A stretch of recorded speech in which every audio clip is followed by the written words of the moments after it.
அனைவருக்கும் அன்பு வணக்கம். எல்லாம் வல்ல இறைவனின் திருவடிகளை போற்றிப் பணிந்தும், யாதும் ஊரே யாவரும் கேளிர் தீதும் நன்றும் பிறர் தரவாரா என்கின்ற கணியன் பூங்குன்றனாரின் இறைமொழியோடும் இன்றைய சிந்தனை பதிவினை வழங்குகின்றேன். அனைவருக்கும் தைத்திருநாள் நல்வாழ்த்துக்கள். இன்று நாம் காணவிருக்கும் பதிவின் தலைப்பு தை பிறந்தால் வழி பிறக்கும். தலைப்பில் கூறப்பட்ட தொடர் அனைவரும் பயன்படுத்துகின்ற மிக மிக பிரபலமான தொடர். இப்பதிவின் வாயிலாக இந்த தொடர் உணர்த்தும் உண்மை பொருளை உங்களிடம் கொண்டு வந்து சேர்க்க விரும்புகின்றேன்.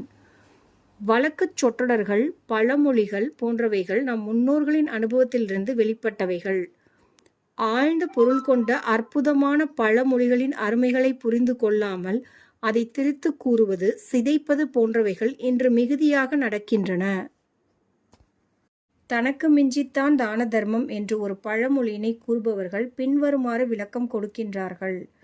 பிறருக்கு தானமோ தர்மமோ செய்வதற்கு முன்பாக நீ உனக்கு தேவையானவற்றை செய்துவிட்டு எஞ்சியதை பிறருக்கு தானமாக தர்மமாக கொடு என்று கூறுகின்றார்கள்.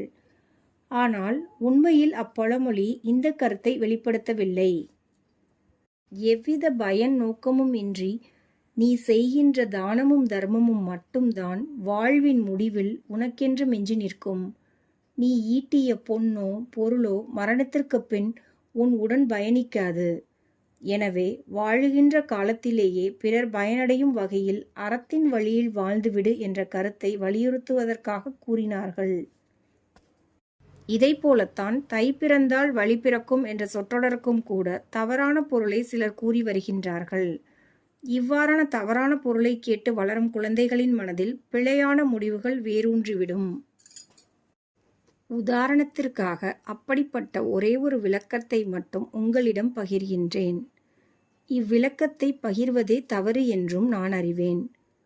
ஆனால் சமூகம் எவ்வாறு சிந்தித்து கொண்டிருக்கின்றது, எதை நோக்கி பயணித்து கொண்டிருக்கின்றது என்பதை தெரிந்து கொண்டு திரித்துக் கொள்ள வேண்டும் என்பதற்காக இவற்றை கூறுகின்றேன். தலைப்பில் கூறிய பழமொழிக்கு சிலர் கூறும் விளக்கம் இதுதான். அதாவது, மார்கழி மாதம் முழுவதும் அதிகாலை பொழுதில் வீட்டு வாசல்களில் பெண்கள் வண்ண வண்ண கோலங்கள் போடுவார்கள். அதிலும் குறிப்பாக ஒருவரோடு ஒருவர் போட்டி போட்டுக்கொண்டு மிகப்பெரிய கோலங்களை இடுவார்கள். இதனால் வீதிகளில் நடந்து செல்வோர், வாகனத்தில் செல்வோர் செல்வதற்கு வழியின்றி சிரமப்படுவார்கள். மார்கழி மாதம் முடிந்து தை மாதம் பிறந்ததும் வீட்டு வாசல்களில் பெரிய கோலங்கள் போடுவதை பெண்கள் நிறுத்திவிடுவார்கள். தற்போது வீதிகளில் எளிதாக பயணிக்க வழி கிடைக்கும். எனவேதான் தை பிறந்தால் வழி பிறக்கும் என்று விளக்கம் கூறுகின்றார்கள். இவ்வாறாக மனம் போன போக்கில் தோன்றுகின்ற பொருத்தமற்ற விளக்கங்களை கொடுத்து பல உன்னதமான உயர்வான பழமொழிகளை சிதைத்து வைத்து விடுகின்றார்கள். நம் முன்னோர்கள் பழமொழிகளை நம் பண்பாடு மற்றும் மரபுகளின் பின்னணியில் உருவாக்கினார்கள். தமிழ் மரபில் தை மாதத்திலிருந்துதான் வேளாண்மை செய்யப்பட்ட பயிர்களின் அறுவடை காலம் துவங்குகின்றது. வேளாண்மையும் கால்நடை வளர்ப்பும் நெடுங்காலமாக நம் மரபில் இருந்து வருகின்ற நடைமுறைகள். வேளாண்மையை அல்லது விவசாயத்தை எவரும் பொருளீட்டு தரும் தொழிலாக பார்த்ததில்லை. அதேபோல கால்நடை வளர்ப்பினையும் பயன் நோக்கத்தில் செய்யவில்லை. வேளாண்மையை வழிபட்டார்கள், கால்நடைகளை வணங்கினார்கள். எனவேதான் தை மாதம் பிறந்ததும் அறுவடை செய்து கிடைத்த வேளாண் பொருட்களை கொண்டு படையலிட்டு கதிரவனுக்கு நன்றி செலுத்தி வழிபாடு செய்தார்கள். தங்கள் வேளாண் பணி சிறக்க உறுதுணையாய் இருந்த கால்நடைகளுக்கு நன்றி செலுத்தும் விதமாக மாட்டுப் பொங்கலையும் கொண்டாடி மகிழ்ந்தார்கள். எனவே தை, மாசி போன்ற மாதங்களில் முக்கிய இல்ல திருவிழாக்களான புதுமனை புகுதல், திருமணம் போன்ற சுப நிகழ்ச்சிகளை பொருளாதார தடையின்றி செய்ய வழிவகை பிறந்தது. விவசாயிகளின் வாழ்வில் அனுபவித்த சுகமான சுமைகள் அனைத்தும் சுபமான இலக்கை நோக்கி பயணிக்க தை மாதம்தான் ஒரு தோற்றுவாய். எனவே தை பிறந்தால் வழி பிறக்கும் என்ற கூற்று முற்று முதலாக விவசாயிகளின் வாழ்வியல் முறை சார்ந்து கூறப்பட்ட சிறப்பான பழமொழி என்று புரிந்து கொள்ளுங்கள். இன்று வேளாண்மையில் ஈடுபடும் விவசாயிகளின் எண்ணிக்கை நாளுக்கு நாள் குறைந்து கொண்டே வருகின்றது. வேளாண் விளைநிலங்கள் பன்னாட்டு நிறுவனங்களினால் விலை பேசப்பட்டு விற்பனை பண்டமாகிவிட்டது. உணவு, உடை, இருப்பிடம் என்ற மூன்றும் மனிதர்களின் அத்தியாவசிய தேவைகள். இம்மூன்றில் முதலிடத்தில் இருப்பது உணவு.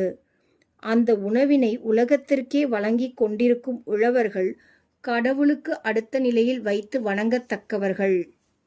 இத்துணை பெருமையும் சிறப்பும் மிக்க வேளாண்மையையும் விவசாயிகளையும் நன்றியுடன் பாதுகாப்பது சமூகத்தின் முக்கிய கடமை.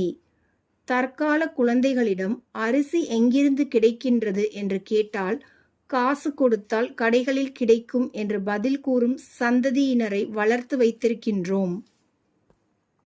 வேளாண்மையின் முக்கியத்துவத்தையும் விவசாயிகளின் பயன் கருதாத உழைப்பையும் எடுத்து கூறி நாம் நம் குழந்தைகளை வளர்க்க வேண்டும்.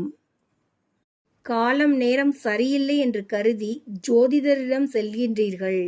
வருத்தம் வேண்டாம், தை பிறந்தால் வழி பிறக்கும் என்று கூறி உங்களை தேற்றுகின்றார் ஜோதிடர். விவசாயத்தையும் விவசாயிகளின் வாழ்வியல் முறைகளை உள்வாங்கி கூறப்பட்ட உயர்ந்த பழமொழிகளை வணிகமயமாக்கி அனைத்திற்கும் உரியதாக்கி விட்டோம். வாழ்க்கையில் துன்பங்கள் என்பன தவிர்க்க இயலாத ஒரு பகுதி. இதனை தவிர்த்துவிட்டு வாழ்வது என்பது சாத்தியமே இல்லாதது. துன்பமோ இன்பமோ எதுவாயினும் அது அம்மையப்பரின் அருட்கொடை என்று புரிந்து கொண்டவர்கள் துயரப்படும்போது தை பிறந்தால் வழி பிறக்கும் என்று கூறி காத்திருக்க மாட்டார்கள். தங்கள் கடமையினை தொடர்ந்து செய்து கொண்டிருப்பார்கள்.